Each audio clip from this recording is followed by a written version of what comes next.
Hello, everyone. I am William Del Pilar, your unapologetic conservative Latino. And tonight's a special one.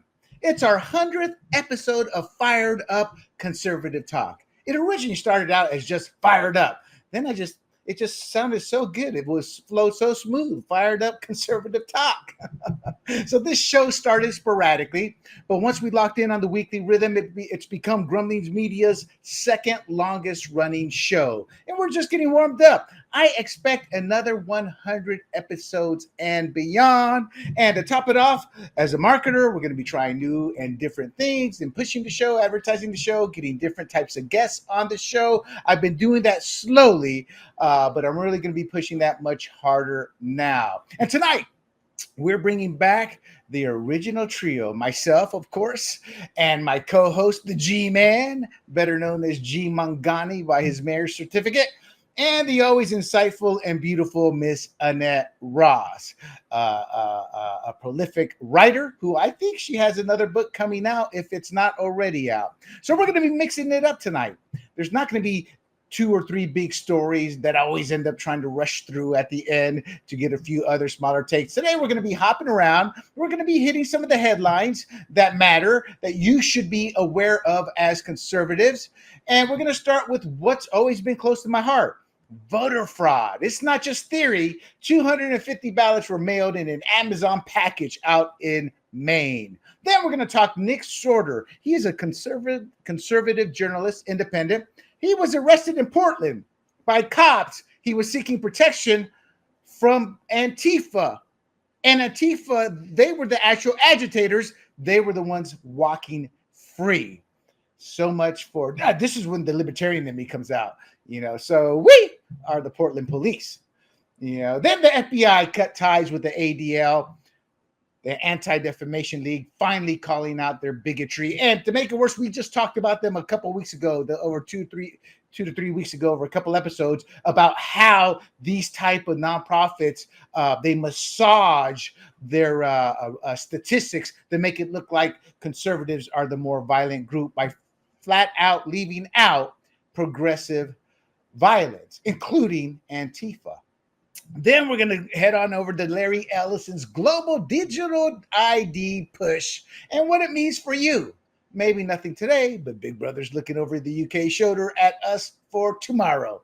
And then Benjamin Netanyahu drops Charlie Kirk's letter, and it's bad news for Candace Owens and Tucker Carlson. Then we're going to revisit the military's physical readiness standards, a longtime favorite of mine. And I got a great story. That's why I chose this one. And then we're going to close with the classic hypocrisy of Joy Reid and this week's big story, the government shutdown. I don't know if we can do it. So join in with your questions and comments. It's our 100th episode, and we're just getting started. But before we begin, do not forget to bookmark grumblingsmedia.com and follow us on YouTube, Rumble, Apple, Spotify, y Pandora under the handle Grumblings Media. And if you're listening right now, please hit that thumbs up. And with that, let us bring on our guest. We're going to start off with the Jee-Man, and then I'm going to bring in Senorita Annette. I'm running producer duties tonight as well. Hello, everybody. How you guys doing? Good. How are you? Good. So, Miss Annette, is your second book out yet? Not yet. I'll let you know. It's coming. So what is it? Writer's block? Are you like one of those guys? We gave you $1 million front end piece of the contract, and we got no book it's yet. Just editing, cleaning it up, telling the right stories. And what about you, G-Man? Looking quite like you just got finished doing some housework there with that shirt. What's wrong with that? No, I do have a right about there a thumbs up can, which is a soda from India. Oh, there you go. Yeah. So I got a display. Oh, right there. There's that is good. I got to catch up on my Indian movies. It's been a little while. With that said, I've been watching Mom. Just real quick sidetrack. If you guys want a comedy that is laugh out loud, it is Mom. And to make it even better, it mixes real life situations with some good topics. It's a little bit liberal in certain veins, but a great show right now. Wait, where do you watch it? Netflix? That's what I was about to say. It's on everyone's anti-streaming service right now, Netflix. I missed the memo on that one. I guess Netflix got caught with another cartoon or another kiddie show with a transgender, and Netflix doesn't care. They're not like Disney. Disney, they have their whole catalog to protect. They have a complete image to protect. Netflix, they're known as a streaming service that started out as DVDs. They don't have that history, so they don't care at the end of the day. And a study came out. It's like 100% of all their employees that have given money to political parties, all Democrats, not one was conservative. And their CEOs, he's as leftist, as hardcore leftist as they come, which is kind of odd. All these big corporate CEOs worth millions, some billions, and they're pushing socialist, beliefs. Maybe they view themselves on top, but what they don't realize is entertainment is always subjugated to the foot of whoever is in charge. Should I be shocked by any of this? Real quick, correct. Diddy, I have not looked at it. I just saw the headline. So real quick, your take, G, then we'll go to Miss Annette. Your take on Diddy. I think he got 6 years. Am I correct? 6 years or 4 years in prison? Oh, I didn't catch the number of years, but look, guilty, you got to serve the time. And why do we make exceptions for celebrities? I think if they make a song and we like it, okay, well, let's just let them off the hook or deny or pretend that they were never guilty. And you can think of a big mega superstar from the 80s. I won't say his name because that will really get a lot of people mad. But, he the light on his skin became lighter and lighter throughout the years. But we all know that he was most likely guilty, but we wanted to cut him some slack because, he makes such good music. So we got to have different rules for those people. What about you, Miss Annette? Your thoughts? I mean, I thought it was a problematic case. I mean, maybe you guys disagree, being that I'm a woman. I just, I thought the text messages by the lady who was saying that, their relationship, I thought did not look good for her. And I think that's why he got the least amount of time that he could possibly get. Honestly, she looks complicit. She looks complicit. Well, I think the problem is they went for a RICO, and that's kind of what we've seen now over the last few years. It's tough to get a RICO case done. Very. And I just don't think it was a good look in terms of the state. I think it was New York District Attorney, that state. This was a state federal one, and sometimes I think some of these political appointees are just not as good at the cases as they like to think they are. And I do know that one of the guys there was looking at his future political career. And I think it was 4 years. I can't remember, 4 or 6 years, but I thought it was fair considering the charges they got him on. And the one thing I'll push back on you, Annette, which is odd, I'm the man and you're the woman, is a lot of these women are stuck, between a sugar daddy and hating that life, and then the physical violence, because we saw what Diddy did in that video, and that was no joke. He was kicking and beating that woman, and they feel trapped. I'm sorry, William. I'm sorry. Why couldn't she get up and walk away? That's what I'm saying. This is so odd. I'm defending the woman in this case. It's because domestic abuse victims are too scared to leave, don't know how to leave, don't have the courage to leave. They're just scared and they feel threatened. How many times have they left? And that nut job keeps pursuing them. I agree with you. At the end of the day, that is the true answer, but it's not black and white. Is that all he was convicted for? Those were minor charges compared to the RICO charge. Wait, I mean, I understand that, William, but that would be the antithesis of what you say sometimes, because you can be very black and white. I mean, you could say nothing is black and white, right? I'm just saying. Nothing is black and white. They weren't married, though. They weren't married. They didn't have children. What was holding her with him? Well, that's the question that I think you should probably take time out on a potential political career, if you ever choose one, to talk to domestic abuse victims and gain insight. Because it's something I will never, ever understand, but I can empathize with some of them because I've run across some of these people throughout my lifetime. When I was brought up with a lot of poorness. I wasn't, but with the family, and there's a lot of abuse, probably in the upper rich cycles too, but especially in the poor communities, it tends to be much higher perception wise, at least in my eyes, what I've seen. But that said, I just wanted to get your guys' take. Let's get to it.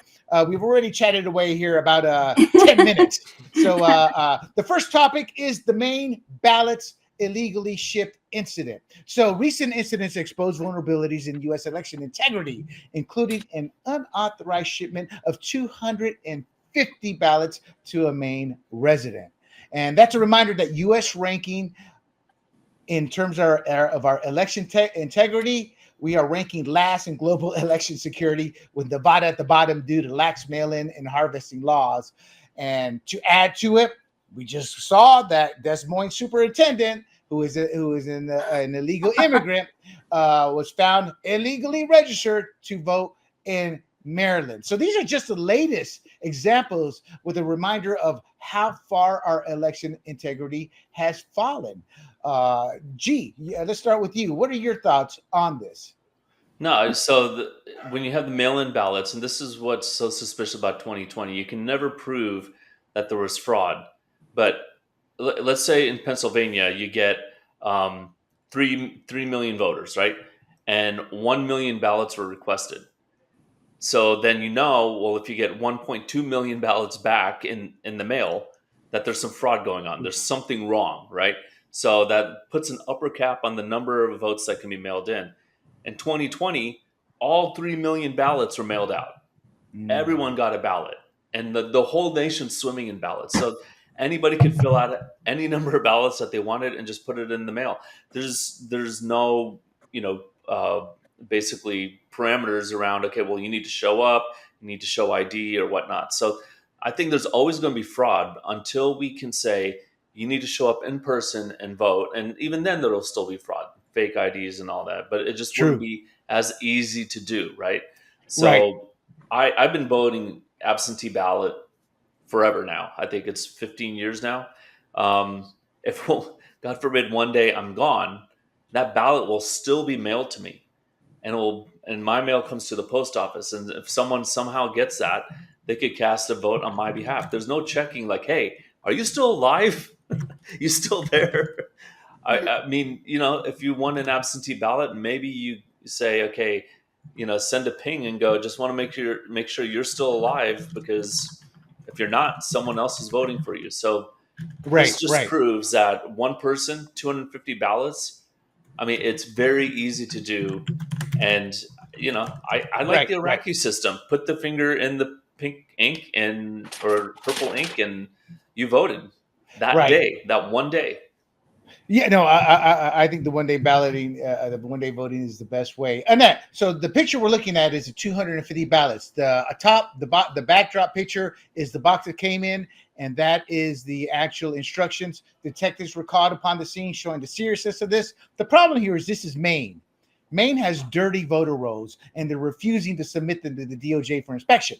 So you cannot trust the Secretary of State, which is investigating the Secretary of State's department. And how did these mailers get out? What are your thoughts on this? And what are your thoughts on how low we ranked in terms of globally? We scored 59.9 out of 100. And that's because we have universal mail-in balloting, ballot harvesting, and voter ID, and minimal voter ID requirements. And all that does is open up the potential for voter fraud, because there is no chain of custody. And as an example, in California, we have the lowest death rate toll in the nation when it comes to our voter ballots. Yet we have probably one of the largest voter rolls in the country. So, and my point being is, there's a reason that we have the lowest death with the voter rolls, because by law, every active or voter that's registered gets a mail-in ballot by law. That happened in 2020. So your overall thoughts? Well, let me answer the second part of your question first. Let me ask you, when you say we came in 59th? No. We scored a 59.9 out of 100. Countries like Kenya, Mexico, Chile, Ghana, Italy, and Rwanda ranked higher. Okay, William, did you say Mexico? Yes, sir. Yes, ma'am. This is where this is where I have to say, are you guys making fun of me? I'm going to just say one thing. I don't buy that at all. Where'd you get that number from? That came from an agency. Oh gosh, I did not put that in my notes. Where's it at? No, it's okay. I'm just saying that because I don't necessarily believe it when I think of other countries, like the countries that you're mentioning, that our integrity is that much worse. You know what I mean? Oh God, yes. No. Hold on. Do you know how chain of custody works? Do you understand how chain of custody works? In a police environment, which is what ballots used to be, following that same chain of custody, meaning you and when you do a urinalysis at work, in the military, chain of custody has to be followed. Means every stop has to be documented and visually inspected by the person who gets a handoff, and it goes straight from point A to point B. And the ballots used to be the same way, and that changed. Now you get a mail-in ballot. You know, grandma may be conservative. Oh yeah, I want to vote for Senor Trump. But the granddaughter may sit there and not be so conservative. Take grandma's ballot. You know, I'll take this in and drop it off for you. Fill it out for her and drop it off. That's just one easy example. But Democrats have people knocking on doors. I will take your ballot. Oh, it's not filled in. Don't worry. If you're voting Democrat, I'll fill it or I'll fill it in for you. I mean, there is no more chain of custody.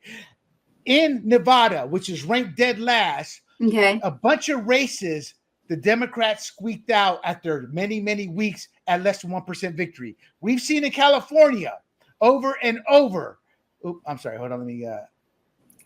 We've seen in California over and over. 90%, I may be wrong, but most of the time the Republicans leading come election night. And then 3-4 weeks later, by just enough votes, the Democrat squeaks it out. Now, I could be wrong. They could be solid, could be righteous, but because there is no chain of custody, they can't sit there and stay otherwise. Now, they try to claim there is, but it's easily blown through. You could drive a pickup through the hose of their so-called chain of custody. You know, so mail-in ballots is and then as the guy from Finland on the Patrick Bet-David podcast showed, in 15 minutes, he hacked into one of these secure that aren't connected to the internet ballot machines. So yes, I can easily see. In fact, Jimmy Carter had a blue collar a panel, a blue ribbon panel, and a lot of the stuff they said there we're no longer applying here.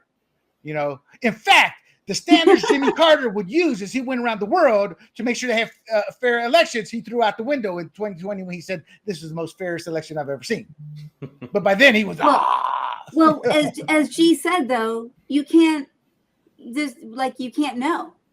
But that's the whole point. Don't you want a secure election? Don't you want a fair election? Of course I do. Don't you want an election where they go Annette Ross?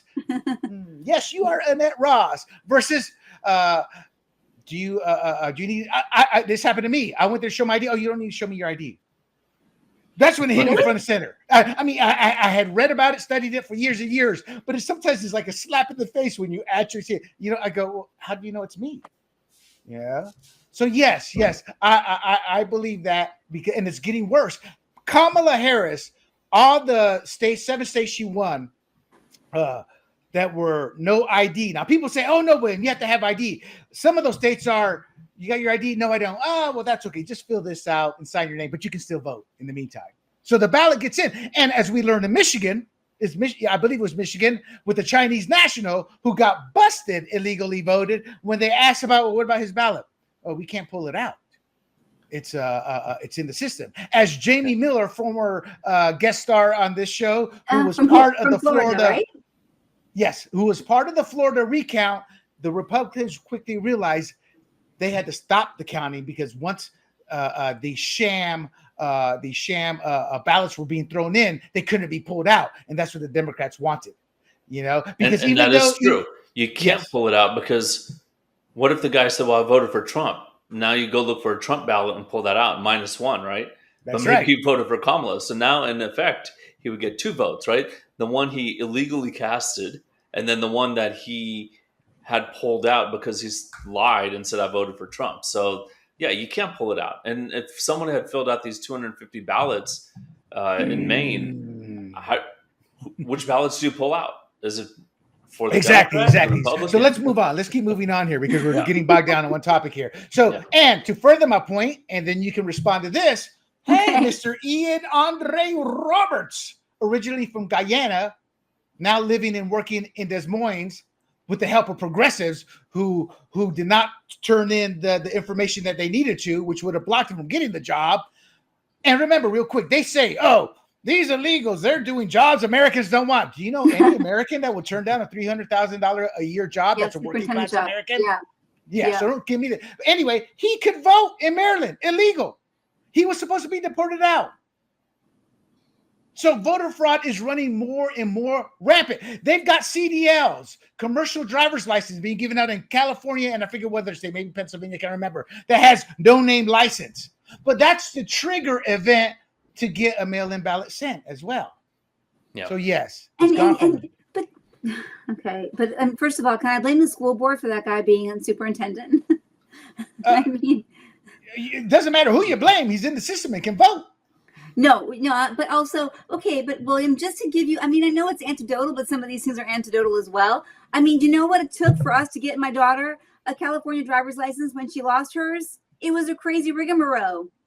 But you're not brown and illegal. You're an actual citizen. No, I'm serious. You tell them you go there as an illegal, if they bend over back, it's like taxes. You're an illegal, don't worry about that tax. Annette Ross, you got an appointment with the IRS auditor. So that's comparing apples to oranges. But how do you know? How do you know that's true? How do you know that's true? Well, the fact that California's been busted giving out licenses to illegals. Oops, I'm sorry, just a mistake.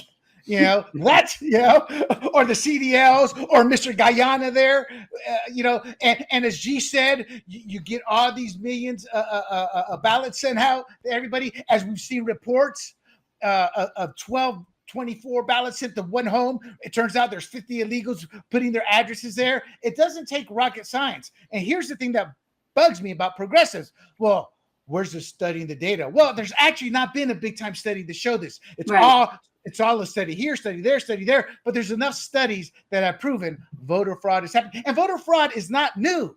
It's happened since the founding of this country. Yes. Look at Chicago. Look at JFK. Look, in fact, Nixon, so this has been rampant for years. I'm just trying to get you fired up, William, There you go. Anyway, real quick, your thoughts on the illegal being able to vote. Annette. Me. What do you mean? How could I have any positive thoughts about that whatsoever? Good enough, Mr. Malgani.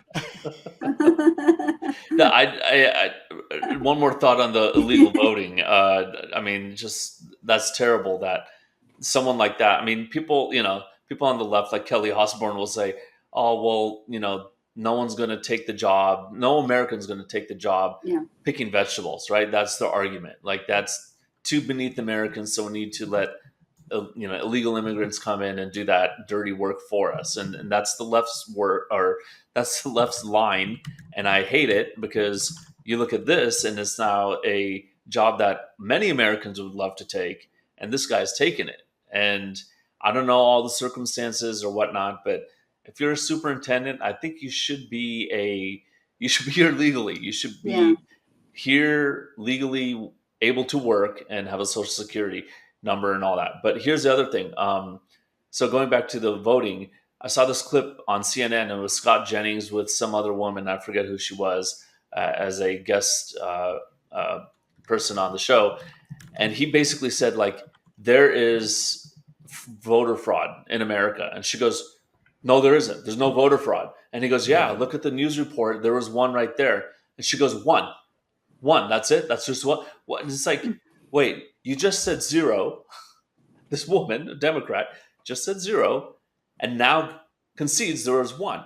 And if you can concede there's one, there's no. It's like when there's a rat.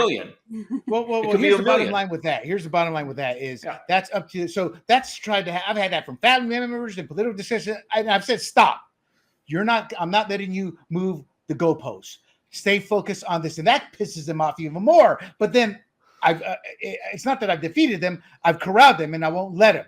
And you racist. That's where it gets down to. All right, let's keep moving. But before we do that, so to the audience, isn't this like Maine's discovery of 250 illegal absentee ballots, or how Nevada and California clinched close races weeks after Election Day, thanks to just enough mail-ins? Those aren't isolated. they're symptoms of a broken system. Add to that the U.S. scoring just 59.9 out of 100 in global election integrity rankings, and the picture becomes clear. We have lax laws that are enabling fraud, non-citizen voting, and ballot mishandling. The solution isn't complicated, but it is urgent. Mandatory voter ID, tighter restrictions on mail-in ballots, federal oversights to restore trust. Without it, as we've seen from both sides, because remember, progressives were like, where did those 12 million votes go that Biden had in 2020? They thought this election was rigged. So confidence is collapsing and has collapsed in the eyes of many. And if that continues, eventually so will the republic.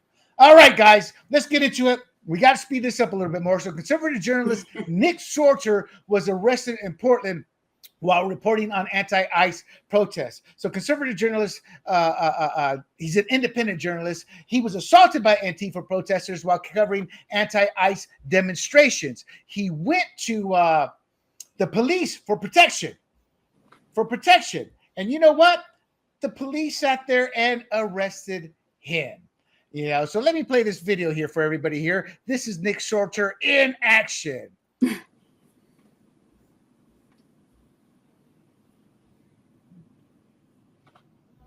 out of here, white boy. I'm walking down the street. You ain't going nowhere. Get out of here. I'll fuck your ass up. I will fuck your ass up. Get out of here. Get out of here now. You're gonna get fucking pissed. He's trying to escape.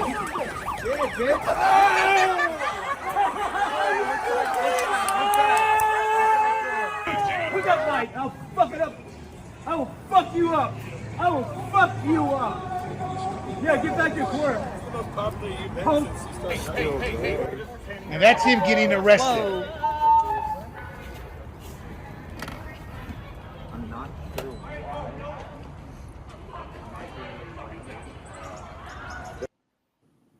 Wow. So, with that, though, thank God we have our own homegrown, California-grown Harmeet Dillon. She sat there and said, no, Senor Portland, dumbass, and sent this letter that their immediate attention to this matter is required, and that is viewpoint discrimination. And this is a civil rights issue. And she's demanding answers, and she's not messing around. She talks about you guys arrested Nick Shorter, but not the others. You failed to identify the others. The city of Portland has reportedly attempted to use its policing powers through a zoning enforcement action to limit ICE's effectiveness. And then there is a second page.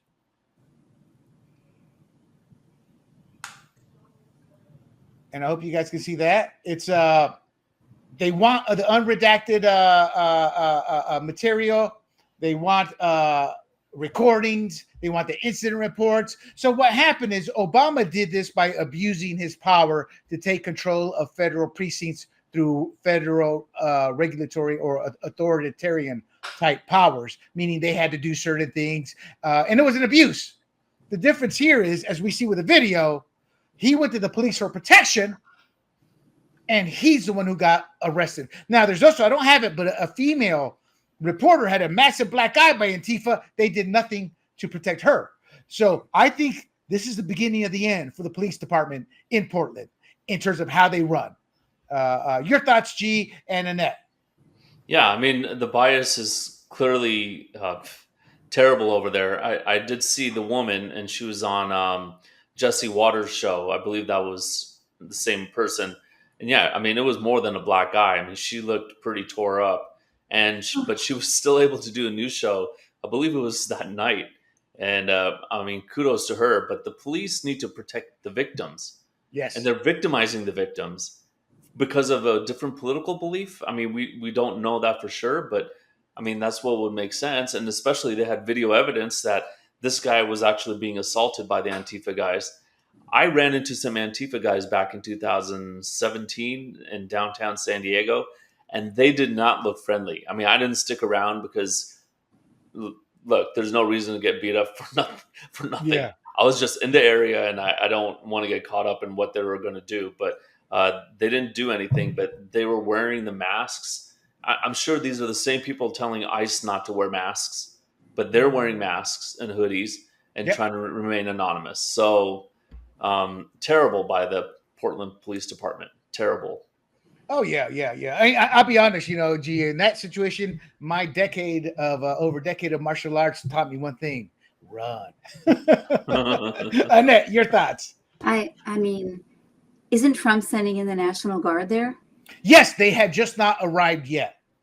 I mean, no, it's so upside down and outrageous that when I see footage like that and hear those kinds of stories, like, what do you even do? What can be done? Why is that allowed to? Why are those kinds of bullies allowed to get away with it? It's just, to me, it's almost unbelievable to see that kind. And then they're laughing.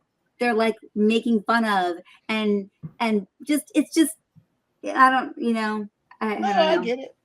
All right. Let's move on. My final comments is the arrest of Nick Schroeder. What it does is underscores the growing risk that conservative journalists face in liberal strongholds like Portland. They put their lives at risk, and where Antifa assaults go unchecked and reporters defending American values are the ones detained, there's something wrong with this country. Yeah. It's a clear sign of bias. Portland police favoring leftist agitators, aka Antifa, a domestic terrorist group where liberals are going, it's just an idea. Well, we saw that idea come to life. The DOJ has authority to launch civil rights investigations, and in this case, they must and are, because restoring peace, people, means restoring law and order to cities like Portland. No exceptions. I came from a country with two dictators who they would be looking at this and go, "Essay, I like what I'm looking at." So let's move on here. FBI Director Kash Patel severs ties with ADL over extremism label on TPUSA. Patel ended the Bureau's partnership with the Anti-Defamation League, which I call Anti-Defamation League Against Conservatives, after it labeled conservative group Turning Point USA as extremists. G, your thoughts here on this? The ADL is clearly left-wing, and so, I think Kash Patel can absolutely do what he wants. ADL is not all evil, right? I mean, they have a good part of them that protects Jewish people in Holocaust, America, which is all good, yeah. But then there's this other side of them where they take the activism and try to promote these left-wing ideas, and that's not kosher. So kudos to Kash Patel for sticking up for the American people. Exactly, Señorita Annette. Okay, well, I love Kash, but is he doing this because he's failing the American people on this Tyler Robinson investigation? Like, is he trying to give Turning Point, you know what I mean, and say, he's sort of sticking up for them because the ADL? Do you know what I'm saying? No, I do, and I disagree, because this has been an ongoing problem with the Southern Poverty Law Center, ADL, the FBI. So they've got to do that. So and you got to remember, Annette, both of you guys are elected officials. When you guys have a session, you do more than one thing at a time. So no, but keep going after you take your swig of juice there. Sorry, I'm thirsty. No, I was just. Just wondering. Of course, I think the ADL is not all bad. We did some people wanted ADL signs at the school. You know what I'm saying? We did a lot of research. It's not all bad. Not every organization is either all bad or all good, but I think he's making a good decision here. And I agree with G, but I just thought maybe he could do more than one thing. And it just seemed to me he was maybe making a point here for reasons,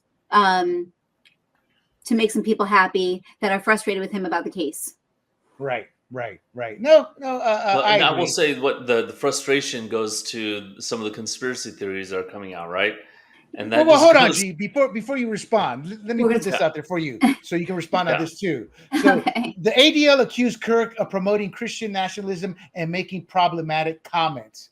Wait, one second. But what is Christian nationalism? Someone needs to tell me what that even is. Define that. In their eyes, it's when you talk about Christianity, literally. What he was talking about is, American values, that we are a nation founded by Christianity. I'm not into shoving my religious beliefs, but I do believe we've lost some of our godliness. And part of Charlie Kirk, which he did not hide or try to subliminally do, he goes, I'm a man of God. God, Jesus saved me. And these are the values I love to talk about as well. And his audiences were growing. So they call that nationalism when he's just preaching the good word. But where's the ADL with Dearborn, Michigan, and what they're doing? You need to leave this. We don't like you here. The mayor telling a Christian constituent, you're not welcome here. Where's the ADL putting them on the hate list? Nowhere to be found. It's a hypocritical system built to destroy conservatives. All right. Sorry, G, go ahead. No, I don't remember my point. But to what you just said, remember last year, it was about a year ago, Kamala was doing a rally, Kamala Harris, and someone yelled, Jesus is Lord. And you have no idea whether that person's Democrat, Republican, whatever. But she laughs and she goes, you're at the wrong rally. You want to go to the one down the street. It's exactly. You don't want Christians at your rally? Like, maybe that was a supporter of yours. It was so bizarre. Exactly. All right, Annette, any final comments on this? I thought it was a righteous move, a move that should have been done a long time ago, because they were investigating Charlie Kirk's group because their excuse was, well, look, a partner company we work with says they're a hate group.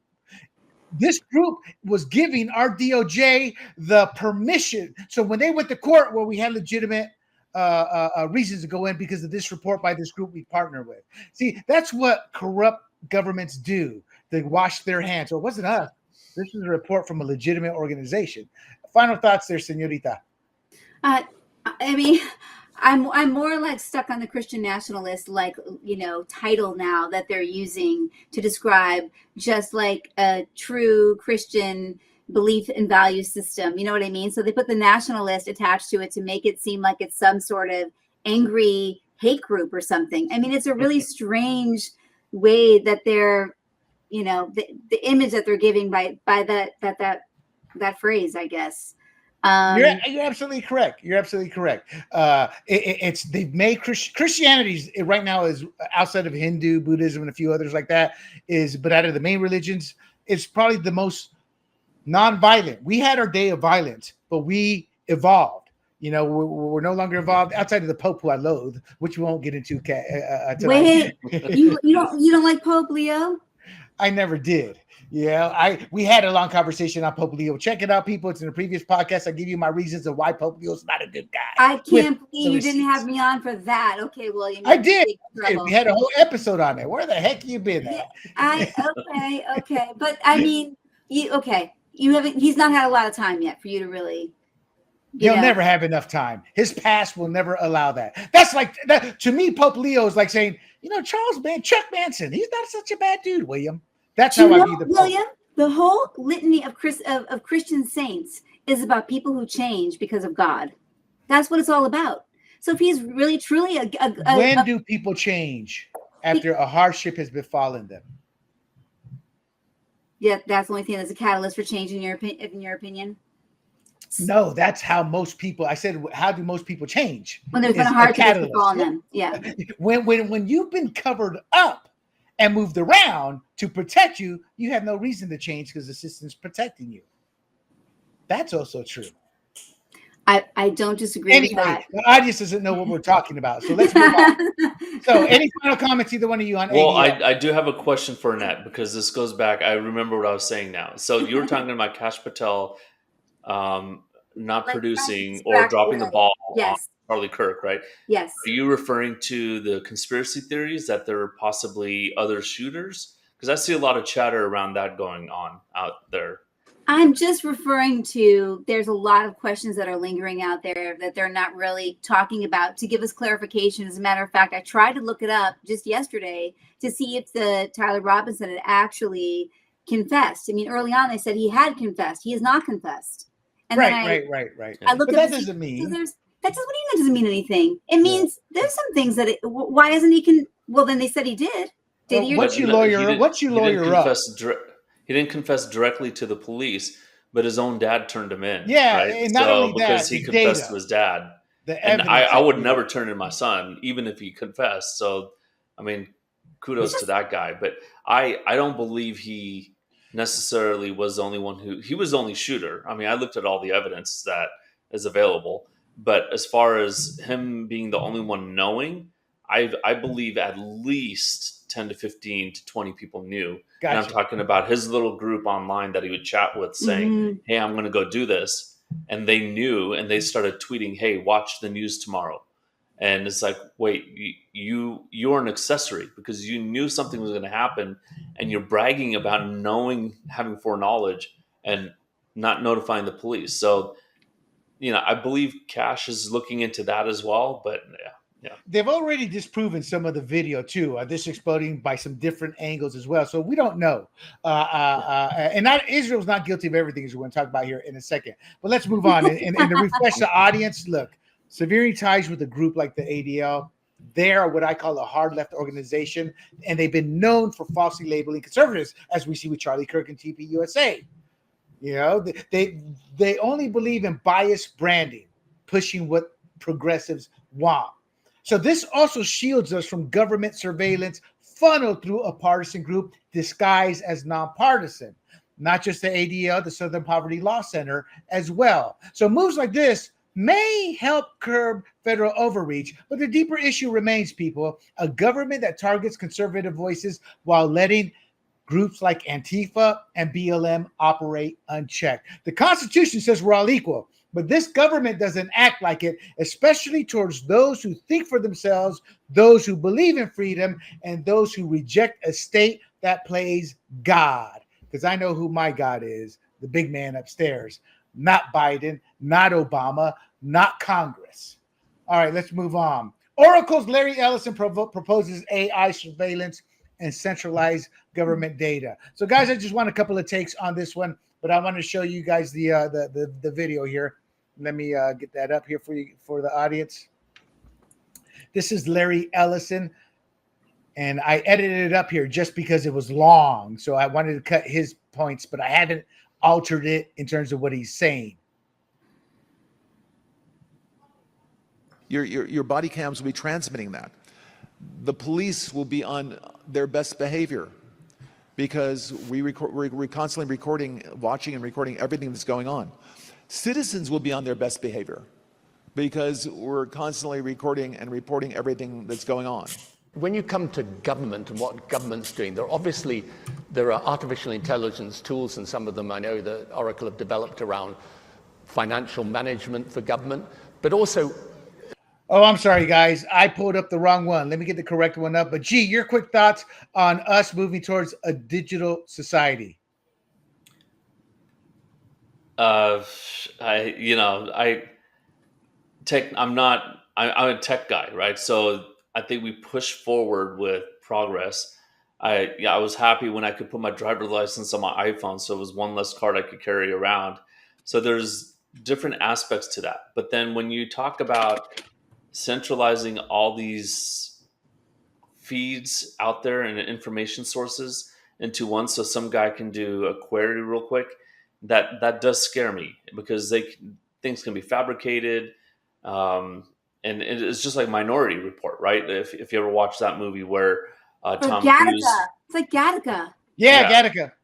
Yeah, and they in terms of Minority Report, they arrest you because they know you're going to do something, and they have all these information sources, but some of it's from the future, so they arrest you in advance. So I'm not sure that that's a good idea, but I'm not sure how that we can stop it. But here's the other thing: so when DNA became a thing, right, and you can prove someone was at the scene of a crime through DNA, what was about 1995, then women who are normally just assaulted and left, now they're like murdered and burned, right? Because you're trying to get rid of the evidence, right? That's what some of these criminals are doing. And so I'm not sure.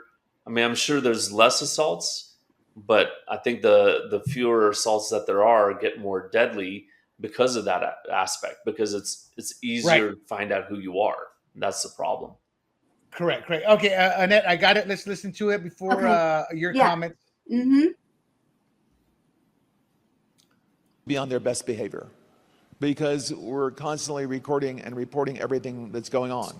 And the first thing a country needs to do is to unify all of their data so it can be consumed and used by the AI model.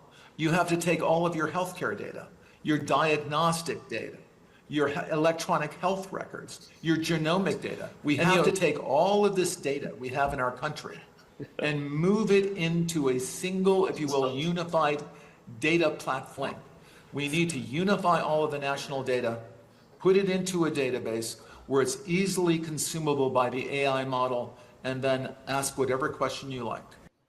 So, Annette, the point here is consolidation for the good of the people. Hey, we can just have one way to pay people. We can protect our security, from being stolen with biometric data that can identify us.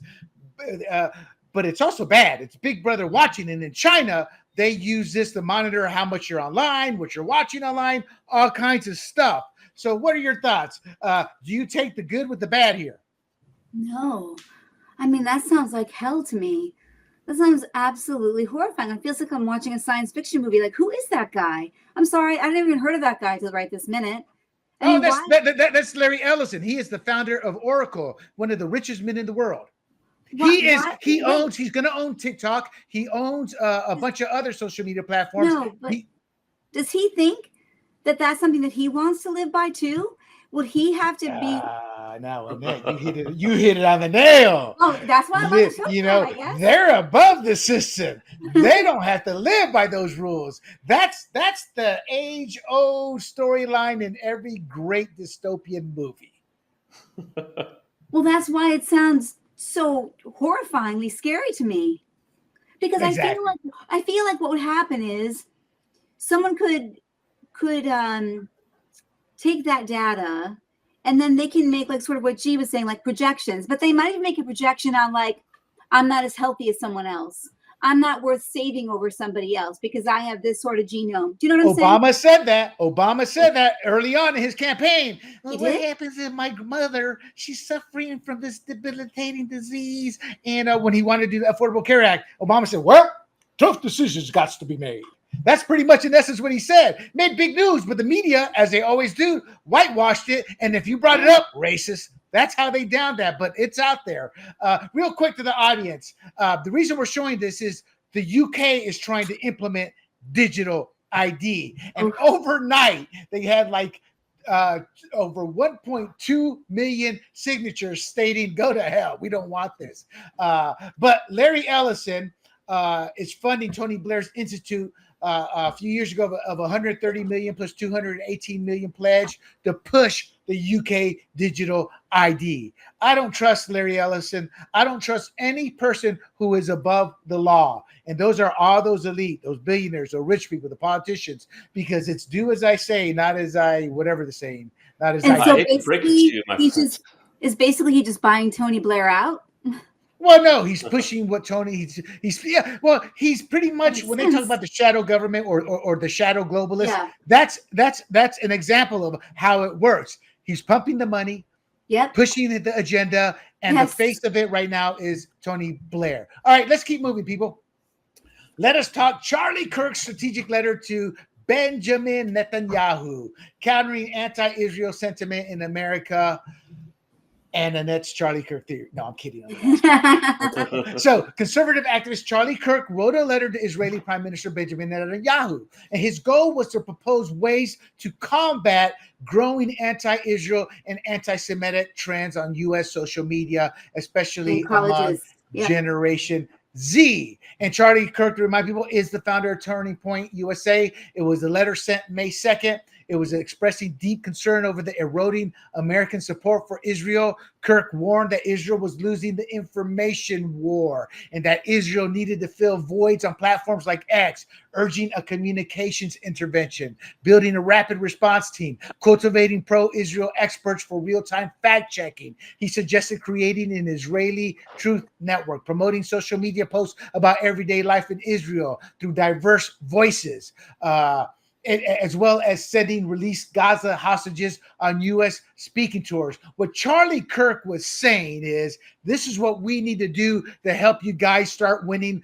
the propaganda war. And what Candace Owens and Tucker Carlson have done is turn this into Israel wants to kill Charlie Kirk. That's what they're implying. Now, this makes Candace look much worse than Tucker, but this also hits Tucker with his, I don't care what anybody says, his TPUSA event.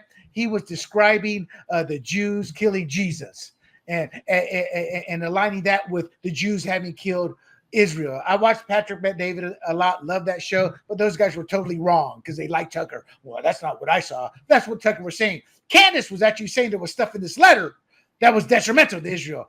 Netanyahu released the whole letter, and that's pretty much what it said. And he was on Megyn Kelly, and he pretty much said the same thing. Look, we're losing the narrative war. I'm tired of being called anti-Semitic by haters. By those stating I don't support Israel enough just because I sit there and make a comment that's more neutral or not positive. So he was just being real and saying I'm a strong supporter of Israel. And that's what the truth is. But I guess Tucker and Candace want clicks. Annette, then we'll go to G. Okay, well, this is something I actually know a lot about because I watched all of those episodes. I watched Candace, I watched Tucker, I watched, Megyn talking to Charlie. And basically, though, Charlie was saying that anytime he went off the narrative of not being 100% pro-Israel in every way, he felt like they would label him as an anti-Semite. He did say that. Did you watch that? So, no, he did say that, but that has nothing to do with, Israel wants to kill him because a lot of the supporters of Israel don't view him, because that's what that has morphed into. He did say that. Yes. But he also said, I'm a strong supporter of Israel. We just got to figure out a way to win this propaganda war. Well, I'm not connecting those dots to having that be that they killed Charlie Kirk, because honestly, I don't see how that benefits them. But did you see just recently, I think it was yesterday on Megyn Kelly, there was a conversation with the guy sort of asking her if she was going along with Tucker and Candace's narrative on this, and he was urging her not to. And she's like, basically, I'm an independent thinker, right? And you don't need to tell me that what I'm going to say. And the further he went, the more she was like, you're making your own case why people get this way about Israel. Because he was basically saying, we want to know you're all in. I just know what I think. I think it's just paranoia. That's what I really think it is. I really think that what happens is they are really afraid of losing track of the narrative. They've lost track of the narrative, like on college campuses or whatever, and they want their people to be fully into their understanding where Israel is coming from, and they need the support by some of these really strong right-wing conservative people. I want to say right-wing, they're just conservative. And Tucker is getting, I just watched a whole hour-and-a-half segment last night when I couldn't sleep with Tucker Carlson and Jeffrey Sachs. I like Jeffrey Sachs. Okay, well, and do you think he's anti-Semite? No, I never said he was. Well, no, what I'm saying to you is it basically goes hour by hour. It's like an hour and a half, hour and 45 minutes. Oh, Annette, I've heard, I used to subscribe to Tucker Carlson to support him, and I stopped because I'm like, dude, you've gone off the reservation. Why do you think that? Why do you think that? Because Israel is responsible for everything. Here's my take. I have sat there and said over and over, look, when anybody tells me they're the chosen one, I got problems with that because you're not. I've tweeted out, bro, I support Israel, but posts like this is why you guys are losing the propaganda war. Because a lot of Jews, and this, I remember about 30 years ago reading a story in Germany, how a Jewish woman got stopped and played the Jewish card on the German cop to get off. I think the Jewish people at times, a lot now, when you sit there and say something they don't view as pro-Israel, well, you're anti-Semite. It's an easy to go to, but it has nothing to do with Charlie Kirk having Israel. That's the whole point of this segment. Candace was stating that, hey, there's something that led her that they were trying to kill him. She's pretty much gone on the reservation, maybe not has said it directly, but that's pretty much she's implying it. Yes, are saying and implying. G, your take. Yeah, so people are doing this for views. I watched a guy do a YouTube response or reaction to another guy who's like a gun YouTuber guy. And that second guy was basically saying that Tyler Robinson was not the shooter. And here's why. There was a shooter behind Charlie Kirk. And then there was a guy behind Charlie Kirk that was doing the baseball. The hand signals. Yes, I saw that, G. Right. No one mentioned that was his pastor. That was Charlie Yeah. Kirk's pastor. Like, wait, his The own one that's pastor been is gonna- making the rounds. the one to who people. spoke at his funeral. Yeah. Like, what? Okay, so the second gun guy. I'm watching the reaction to this guy, and this guy got, I think, 100,000 views. And the first guy, the reaction guy, said he just made, I think it was on the order of $3,000, I think it was. And he goes, if he racks up the views, he'll get way more for sitting there in front of the camera for 20 minutes talking about how someone else shot Charlie Kirk, right? And it wasn't really Tyler Robinson. He just made $3,000. And I think that's why you get these people who, and you know, Candace Owens is acting like a grifter. She wants the views. She wants the money. But no, Charlie Kirk was not an anti-Semite. He was telling Netanyahu, do the Trump playbook. Trump was the first social media president, and Obama was the first internet president. I believe he used the internet effectively, but Trump used social media effectively. And so he's telling Netanyahu, do that. You're losing the narrative, and people are turning against, the world's turning against you. So I don't see anything anti-Semitic about Charlie Kirk. I don't Exactly. either. But really quickly, William, I have to get you clear on something. The Israelites are God's chosen people, and we are grafted in, but they are his chosen people. That's in the Bible. Well, like I said, to me, they're not. And that's that's how I view it. It's it doesn't mean that God loves. I mean, I'm just saying it's like that special relationship he has with them. But me with my good friend Candace. Oh, that's a cute picture. No, I don't know Candace. That was just one of those things where the GOP paid her like $10,000, I heard, and she has to stand there. You go up, shake your hand, take the picture, and that's that. Yeah. Oh, well, nice picture. Yeah. All right. No, I get what you're saying. I just disagree. It's just simple. I don't view I grew up in a fundamentalist household, and I had questions on all religions, the historical, because I'm a historian buff. I've studied the Sumerian for 20, 30 years, not intently, but I've read a lot of books on them. The Mahabharata, it's the Indian story there. And I'm like, wow, those things talk about the flood. The flood predates the Bible's version of it, So I'm not saying it's not true. I'm just saying I do a lot of research, and I formulated my own belief, but I do believe in the big guy. I do. There's nobody will doubt that. I do believe in Jesus, but I don't necessarily fall in line with every single thing that I've read on that. Anyway, let's keep going here.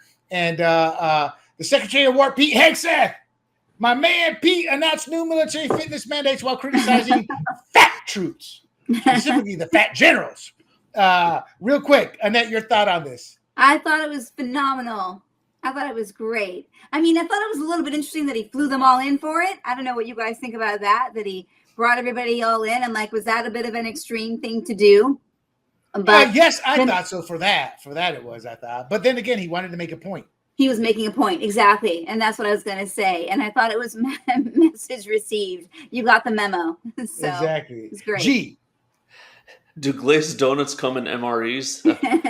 Just a question. No, but MREs have come a long way. They're pretty good. I've eaten plenty in the sand. Yeah. I mean, once the military gets the reputation of, hey, go to a donut shop and you'll see a bunch of Marines standing there, we're doomed as a country. So thank you, Pete Hegseth, for making sure our Marines can run a mile in under 20 minutes. Exactly. So what he did is he shamed the fat troops. Thumbs up. Yeah, he's tired of seeing it. But he's going to revert to the highest male standards only. And that means gender neutral. You want to be a special forces? You want to be a ranger? And that chick that they say is a ranger is not a ranger.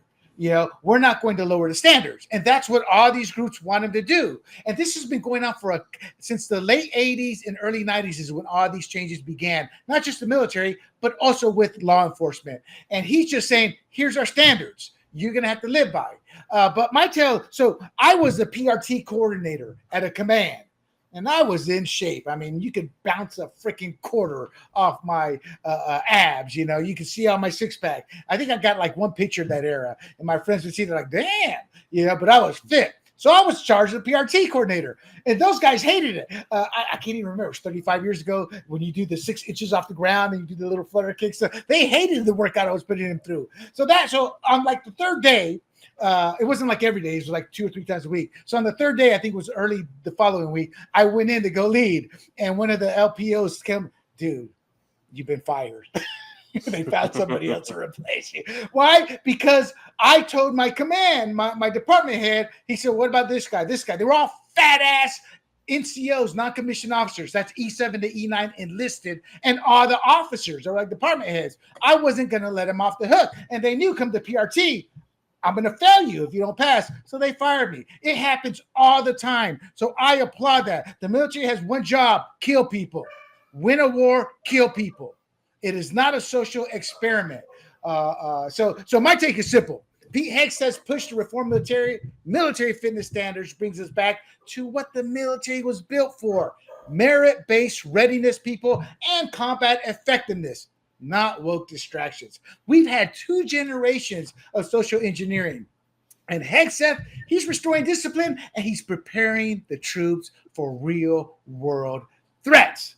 Your host was fired as a commanding fitness trainer, as I said, for holding everybody, NCOs, enlisted officers, to the same standard. And they didn't like that. As I said, I showed up and I was told, your services are no longer needed.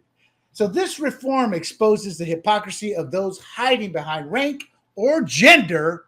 And you're not going to like hearing this, ladies, but I went to my superior and reported this woman. What's the problem? I said, look, I grew up with 3 sisters. You do not have a period for 3 straight weeks. That was her excuse to get out of work. They moved her out of my division.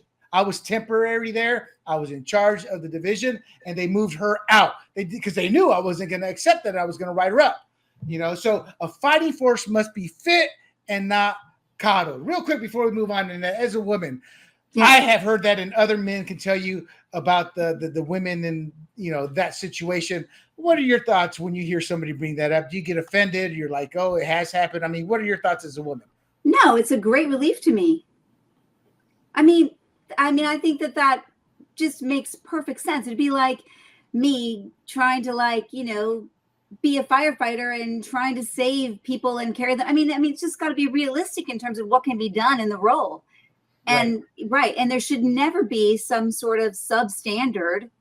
So the DEI sort of, whoever that person might be, can get in those situations. You have to be, like you said, you've got to be lethal, right? You've got to be able to. Ooh, I like that, lethal. I mean, isn't that what you're saying? So yes. I am not offended by that at all, because I think that and there could be in the world some extremely strong women who are super talented, talented, lethal, whatever, more than a man. I don't think any woman has ever been a Navy SEAL. No, none has. At the end of the day, I've heard stories like that from many people. I do believe there should be a separation of men and women. The big running joke is when these combined Navy ships, usually supply ships or hospital ships, leave port, how many of the women come back pregnant? Because they do, more than you would think. So it's a big issue to resolve, and I don't know how to resolve it. So I'm not saying women are out. I'm just saying they need to figure something out. All right, we got 2 more topics. I want to be real quick about it. I want your quick thoughts on this topic here. I'm going to show one part of the video to get a take from each of you. Then I'm going to show the second part. This is Joy Reid on her mother saying this is pretty much a racist country. And as somebody who's, my parents, my father was from the Congo and my mother was from Guyana. And so they were the immigrants who came here on purpose, and they got the rude awakening. My mother got the rude awakening, like, oh, it's racist here. That's weird. For some reason, she was like, tell me, why not go to school? Yeah, she's like, tell me this is the land of opportunity, but not for me. It's weird. All right, real quick, G. She earned $3 million a year when she was at MSNBC. The average Guyanan earns, I don't know if that's how you say it. I apologize if you're from Guyana, so I don't know how they call it. These are Guyanans, but they earn $5,200 annually a year. Yeah, she's saying her mother told her this is a racist country. But I will say this too: for immigrants' parents who don't speak English or struggle with English, aren't very educated, They will toil. My mom toiled in the factory, so we wouldn't have to. You kind of come in, you live a better life than you would in your home country. And some have aspired to become ultra millionaires as well, but a lot end up with the factory, the blue collar work. But it's much better than their home country. She earned $3 million. Gee, your thoughts on that? I mean, she's talking to a bunch of people who are there going, tell me anything and I'll believe it. Because if you listen to that story with any kind of a critical mind, you go, wait, your parents came here and immediately were shocked at how bad it is? And then they stayed? Like, they're not from here. It's bad, and they stay. And then she's born, and she stays. And then she gets this $3 million a year job, and then she's fired because of the low ratings. And what does she do? Her playbook. Oh, MSNBC, they're a bunch of racists, so they got rid of me because of my race. I mean, it's just grifting to the nth degree. It's crazy. Her parents must love it here because they stayed. And they made a ton of money, right? Because, or at least I should say, they made more money than from where they came. Like you said, $5,000 a year in Guyana. I mean, that, you come here and the average person makes, or average person I think is $50,000 a year. So in today's dollars, so yeah, she's just dishonest, intellectually dishonest, because her family stayed because it's better here. Exactly. And I will say, this country is not a racist country. Exactly. So, Annette, your quick thoughts before I share the second part here. Okay. I just think that it's one person's experience. I mean, maybe she legitimately felt that way, but it'd be like saying, but she's agreeing with it. Joy Reid is agreeing with it, despite earning $3 million a year. So you're saying that she's being hypocritical? Oh God, yes. Well, I agree she's being hypocritical, but what I'm saying about her mom is maybe that was the lens from which she saw America, and that was her personal experience. It'd be like a child being bullied in school and saying that school only has bullies. You know what I'm saying? Well, but her mom made a whole generalization. My mom was treated that way too, with her broken English, her Korean looks. Mm-hmm. She was treated like that, but she persevered. Right. She was a very godly woman, and she goes, "No, there's good people. This is the greatest country." Why? Because she took her family in Panama out of poverty with the money, and now they're middle class. So my issue, she's generalizing all of America. All Americans. I think so too. Joy Reid. All right, let's keep going here. I think she's being resentful, but how far is that going to take you? I mean, taking her to going back really quick to the point, it's not a racist country, but there are racist people here. And yes, everywhere. Yeah. All right, here's the second part. That's a good point, G. That's a good distinction. Second part. Oops, let me turn it on. Go back before the 20th century, there were no income taxes, there were no regulations on business. You could earn as much money as you want, leave 100% of it to your children with no taxes. Right. That's the world they want back. And to get it back, they need society to change. They need people to be less modern. They need people to want fewer things. She's saying that's what MAGA wants. We want less taxes. We want to be able to give what we've earned to our kids. So she's saying we want higher taxes. We want to impose the government will on everybody, et cetera, et cetera. Again, hypocrisy. Yes, that is what I want. That's what I want. Yes. That's what the average American wants. That's what every libertarian wants. That's what every conservative wants. That's what blue-collar Democrats used to want. That's what rich elitist Democrats like Joy wants. She was busted for not paying taxes at one point. Quick thoughts, and let's move on. Annette.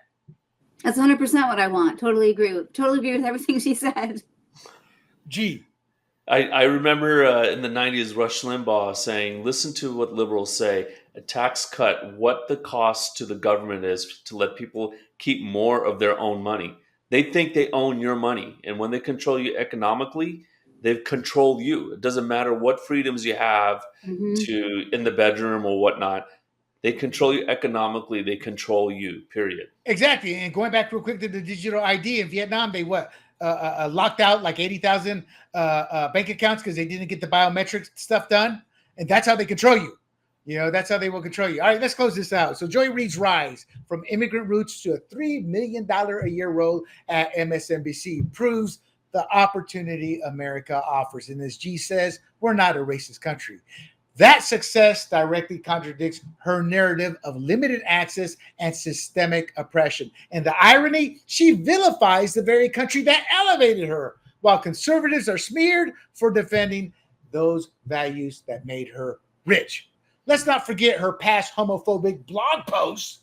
The MSNBC investigation never resolved. She wasn't hacked, as she claimed, and everyone knows it. What Joy Reid does is she projects her own bigotry onto us conservatives. That's the real irony. And there you have it, people. We're going to forego the last segment. We're at a minute 10 here. G, any final comments here in terms of the 100th episode in today's show? Or you have the floor, my friend. What's on your mind? No, I mean, it's been a great 100 episodes. I think I've been here for at least 70 of them. So, no, it's been a great ride. I can't wait to hit 150, 200 episodes. I mean, I think this is a fun ride, and it's great to just talk about what's on our mind and get fired up about these things. I think we're going to have more shows like this I think we'll have special editions that are taped and then put in the library of some of these deep takes into these topics. I kind of like this format. Señorita Annette, what's the good news with you? What are your thoughts here? 100th episode. I thank you for each and every time you've had me on. Even if I, fumbled a bit, you always gave me a chance to express my feelings. I have to get you back in the Pope's good graces there, William. That's going to be my mission to get you to love Pope Leo. No, thank you. I just love that we have this outlet, a place to express our thoughts and feelings. I got to be honest. The last Pope I loved was Pope John Paul II. John Paul II. Him and Reagan were like a powerful 1-2 punch duo, bringing Christianity back to Poland and other parts of the world. And it was just about religion and Christianity and the values it brings. It wasn't about getting political like many people have done since then. And that's our show, people. Before we go, make sure you hit like, or you hit and you like us, or give us a thumbs up, whatever. There you go, whatever it is on the platform you're watching. Then bookmark grumblingsmedia.com and follow us on YouTube, Rumble, Apple, Spotify, Pandora or with the profile Grumblings Media. And a real quick side note, Apple used to dominate. Now it only has 12% of the actual viewing audience. YouTube is really where it's at right now. Yep. That said, check out our store at grumblingsmedia.com for our newest swag. And as always, let us know your thoughts in the comment. Do you agree with Miss Annette? Israel, no, I'm kidding. Just let us know your thoughts and comments. I want to thank my co-host Jee-Man and our special guest, the beautiful and intellectually gifted Miss Annette Ross. And by that I mean she brings the humanity back into what can become a type episode. Thank you for joining us. Until next week, I'm William Del Pilar. This has been Fired Up. Stay safe, and we are out. Hey everybody, this is Big John from Grumblings Media, and I just want to say thank you for watching our content. If you want to support our efforts here at Grumblings Media, just smash the subscribe button right here, totally free, or just go ahead and consume more of our great content. Click either one of these two boxes.